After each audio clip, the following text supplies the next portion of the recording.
Salut à tous et bienvenue dans cette nouvelle vidéo d'un genre un peu inédit sur cette chaîne puisqu'on va parler d'une crypto complète, en fait un écosystème de fou, un truc de malade qui va devenir énorme. Je vais vous parler dans cette vidéo de Flux. C'est Sylvain pour Objectif Lune et on se retrouve de suite après ça.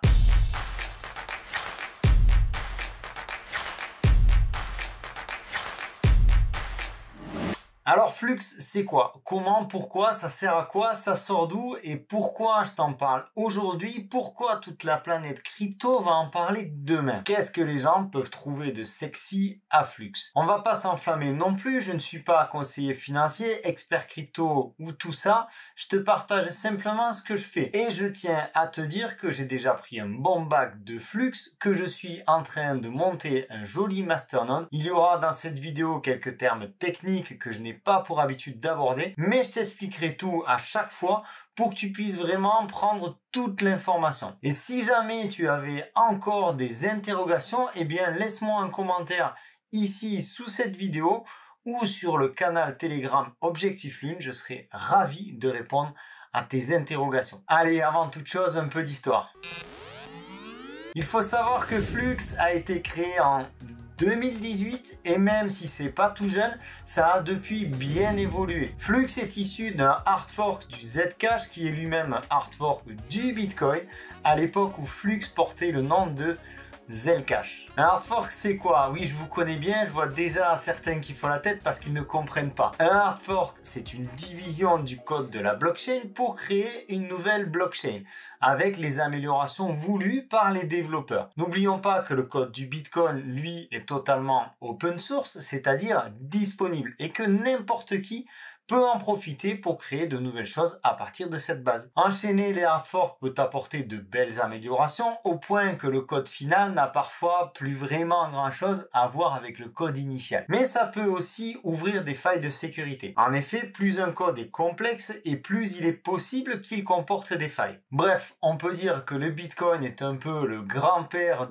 de code du Flux et aujourd'hui le Flux se porte très bien et c'est tant mieux pour nous. Au départ, Flux, qui portait encore le nom de Zcash à cette époque, devait servir à héberger des dApps, des applications décentralisées un peu comme Ethereum en fait. Il avait diverses propriétés comme notamment l'anonymat cher au Zcash. Aujourd'hui, ce n'est plus le cas et ça a eu une importance non négligeable dans la progression de valeur du Flux. Je vais y revenir. En fait, il y avait beaucoup de choses de prévues, beaucoup de choses de commencer et aujourd'hui, le projet a bien évolué. Flux est destiné à soutenir des applications décentralisées et le web 3.0. Aujourd'hui, la blockchain Flux héberge déjà des sites internet, des applications et beaucoup d'autres choses. Là où ça devient intéressant, c'est quand on associe donc Flux et le web 3.0, l'un de ses fondements en fait, c'est-à-dire la décentralisation. Un mot sur le web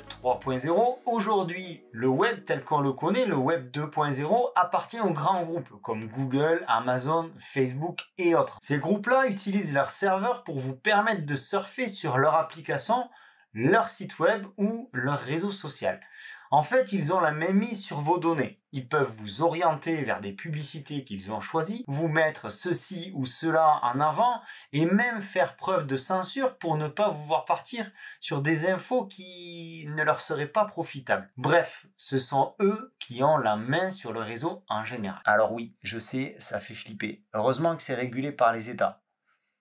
Quoique, je me demande si c'est vraiment rassurant en fait. Avec le web 3.0, tout cela va changer et c'est le cheval de bataille, ou plutôt carrément ce que propose déjà Flux. Chacun peut utiliser le réseau Flux pour héberger des apps, des sites internet et bien d'autres fonctionnalités. Avec Flux, c'est la communauté qui reprend le pouvoir en quelque sorte. La blockchain, elle, ne sert que de support à l'information. Les nœuds du réseau Flux appartiennent aux utilisateurs. Ils sont d'ailleurs en partie responsables de la bonne santé de la crypto Flux à l'heure actuelle. Sur Flux, on va avoir deux possibilités de validation. La preuve de travail, alias Proof of Work, et les masternodes. Bon, c'est pas tout à fait exact, mais on va pas se prendre la tête avec des détails techniques. Si tu veux en savoir plus sur la Proof of Work, je te renvoie à la série de vidéos La crypto pour les nuls, que tu trouveras aussi sur cette chaîne.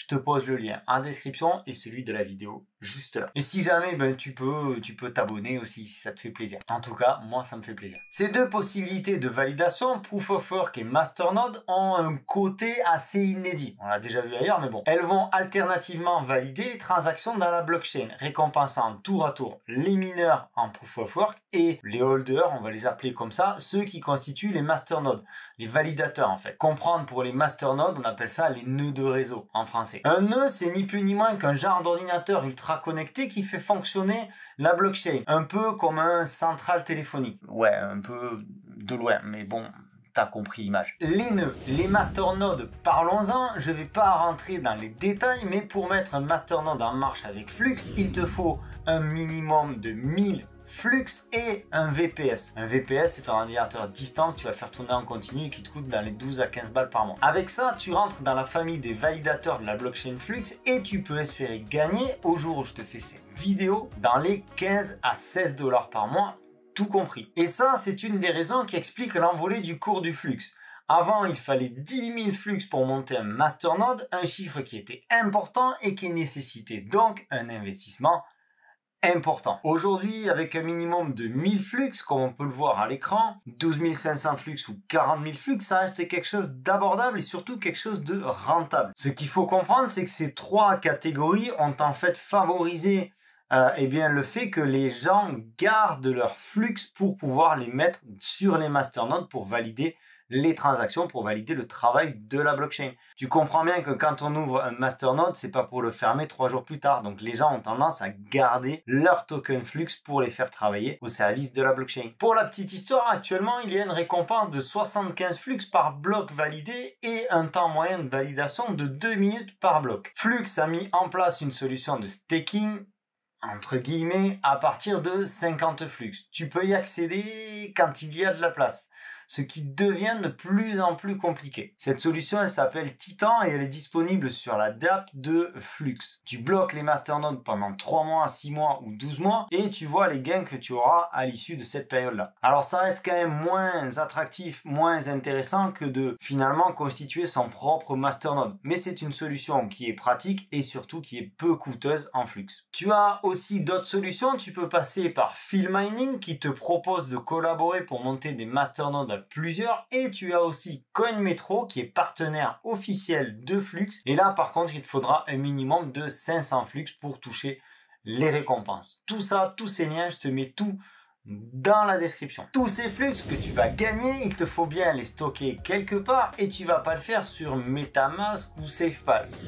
Quoique. Et ça, tu vas pouvoir le faire sur le wallet Zelcore qui est un petit bijou. Au-delà d'être compatible avec tous les autres réseaux comme BTC, Ether, Solana, Tron ou autres, il est totalement à toi ce portefeuille. Il permet simplement une connexion directe avec la blockchain concernée. Tu prends ta clé privée et tu vas te connecter au réseau qui t'intéresse en gros. Un peu comme SafePal. On appelle ça un wallet non custodial. Là, tu restes vraiment maître de ton argent. Ce wallet-là te permet de gérer plusieurs sous-wallets. Ça facilite la gestion de tes fonds si tu es plutôt du genre ultra organisé comme moi. Tu retrouveras aussi la possibilité de te connecter à divers exchanges comme Binance ou encore FTX et ce via clé API. Ça va te permettre de trader directement depuis le wallet Zelcore sans avoir à passer par l'application ou l'exchange en question. Tu fais tout ça depuis ton wallet. Tu as aussi la possibilité dans une des applications d'acheter de la crypto directement en CB, en carte bancaire. Mais dans ce cas-là, fais attention aux frais, non pas du système de paiement, mais de la crypto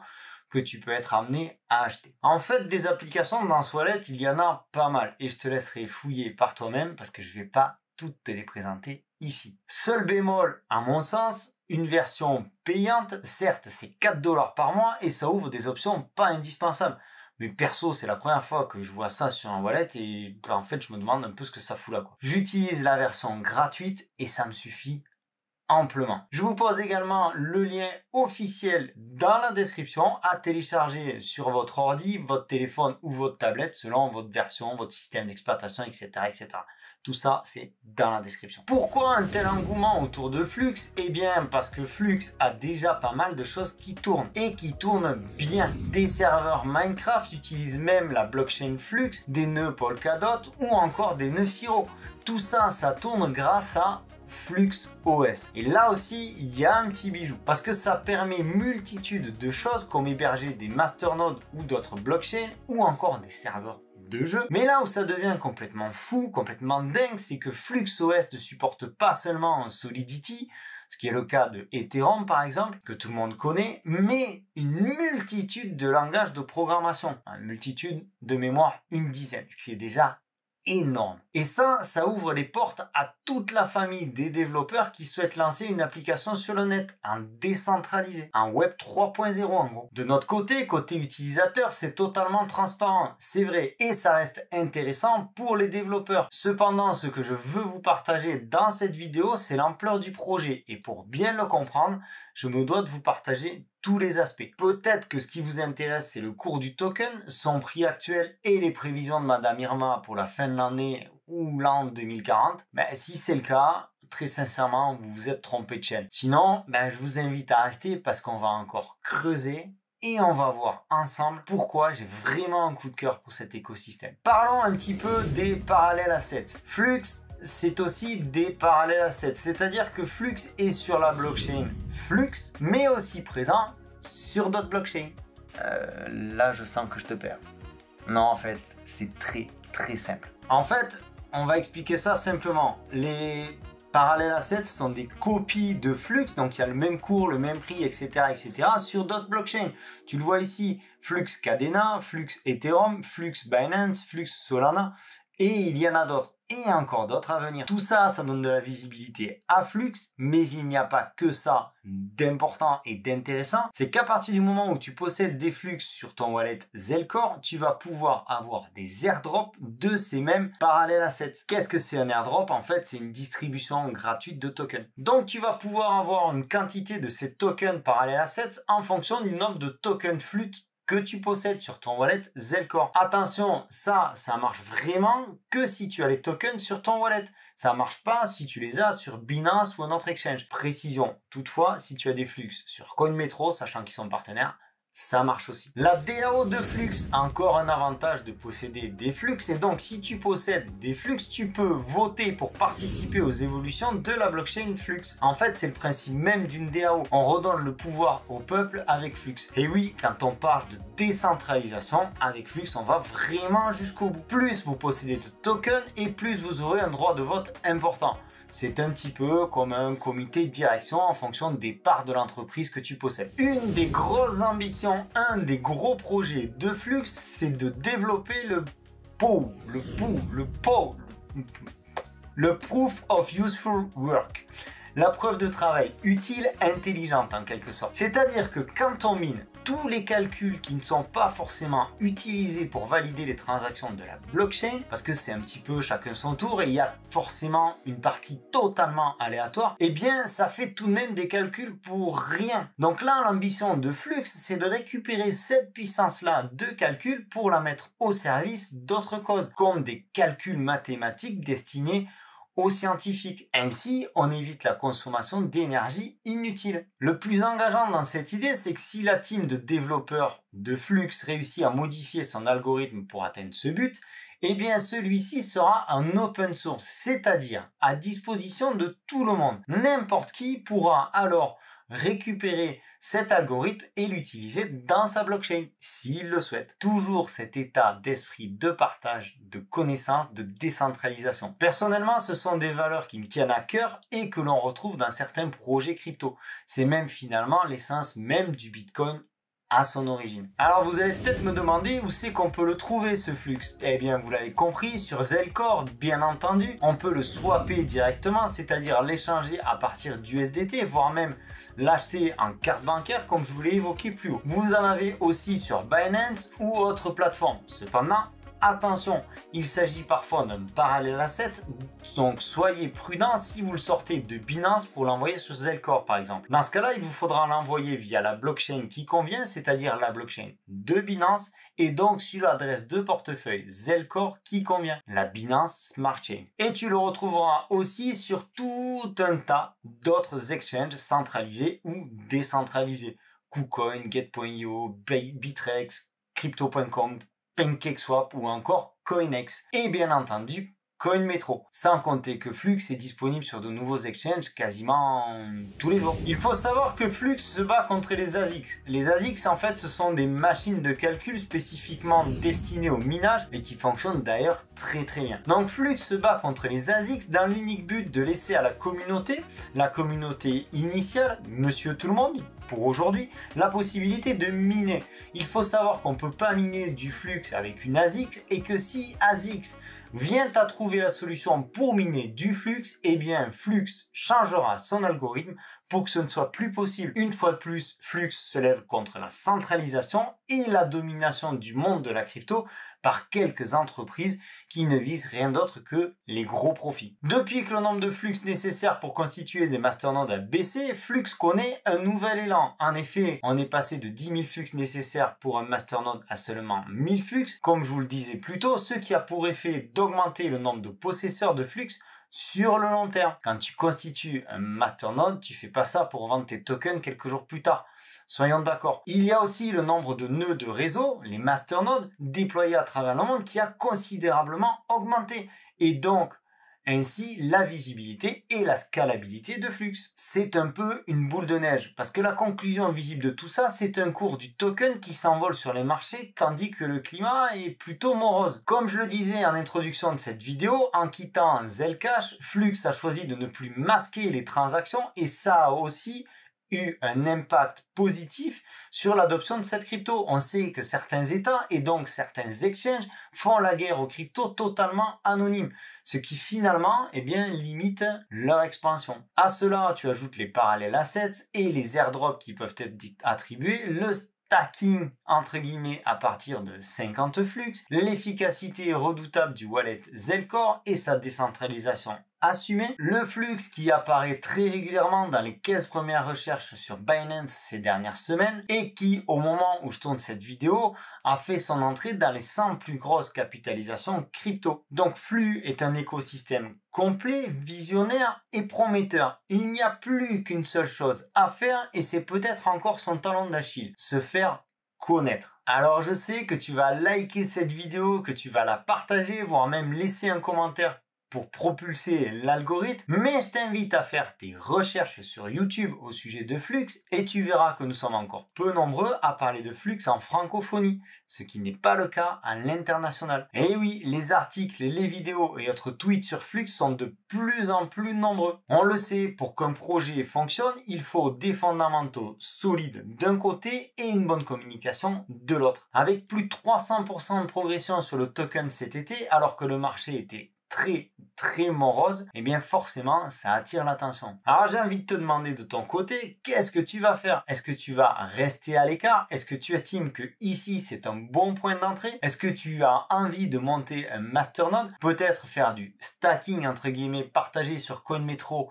ou avec les titans de Flux? Peut-être un petit peu de trading dessus? Ou alors plus simplement holder sur ton wallet Zelcore. Laisse-moi en commentaire ou sur Telegram quelles sont tes intentions avec le Flux après avoir regardé cette vidéo. Pour moi, c'est toujours important d'avoir ton retour, le retour de la communauté sur l'ensemble de mon travail et de ce que je vous partage. Et que ce soit en commentaire ou via le canal Telegram Objectif Lune, je t'invite à absolument tout me dire. J'espère que cette vidéo t'a apporté de nouvelles connaissances et que tu sauras en faire bon usage.